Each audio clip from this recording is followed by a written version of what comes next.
आखिर कहां है हर्षा रिछारिया? मॉडल बनी साध्वी तो कुंभ में हलचल। किसी ने उठाए सवाल तो भावुक हुई हर्षा। संगम तट पर महिला सन्यासियों की अनोखी तस्वीरें दिखाई दे रही हैं।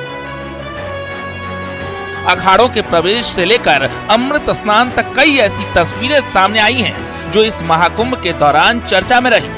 ऐसी एक तस्वीर मॉडल से साध्वी बनी हर्षा रिछारिया की है। खूबसूरती की वजह से हर्षा रिछारिया सुर्खियों में रही। मध्य प्रदेश से आई हर्षा रिछारिया जब महाकुंभ में पहुंची तो बरबस लोगों का ध्यान अपनी ओर खींच लिया।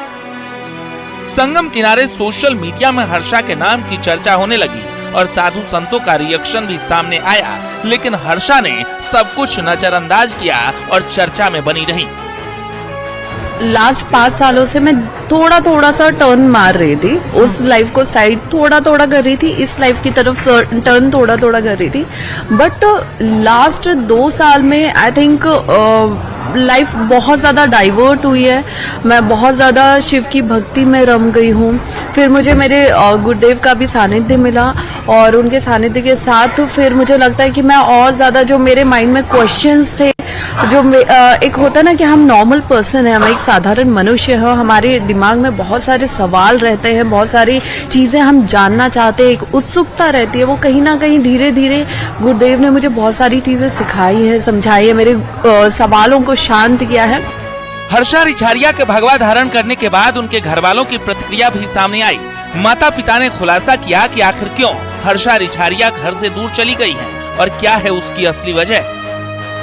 हालांकि माता पिता का रिएक्शन सामने आने के बाद हर्षा के भावुक होने की तस्वीरें भी सामने आई और अब महाकुंभ क्षेत्र में हर्षा अज्ञातवास में चली गई है। सुनिए घर वालों ने क्या कहा था। अच्छा भी लग रहा, बुरा भी लग रहा। वैसे वो साध्वी नहीं है, नॉर्मल लड़की है, नॉर्मल दीक्षा ली है, भगवान की पूजा कर रही है, गुरुओं के साथ है। जो इंसान लाखों की पब्लिक होके भी जिस गुरु के पास दर्शन के लिए नहीं जा पा रहे हैं, वहां आज मेरी बेटी सेवा कर रही है। इससे बड़ी खुशी और क्या हो सकती है हमारे लिए। उसने साध्वी की दीक्षा नहीं ली है, एक ग्रस्त जीवन में जो अपन गुरु दीक्षा लेते हैं वो दीक्षा ली है। शंकराचार्य जी से निवेदन किया था, उनके चरणों में बैठ के उन्होंने सहर्ष स्वीकार किया, उन्होंने दीक्षा दी, उन्होंने अपना शिष्य बनाया। शिष्य बन के वो अपना जो गुरु मंत्र दिया है, आगे पूजा पाठ का जो वो दिशा निर्देश करते हैं, उसका वहां रह के वो अध्ययन कर रहे हैं। संगम तट पर कहीं तप है, कहीं मंत्रों का जप है, तो कहीं संतों का अनोखा अंदाज है।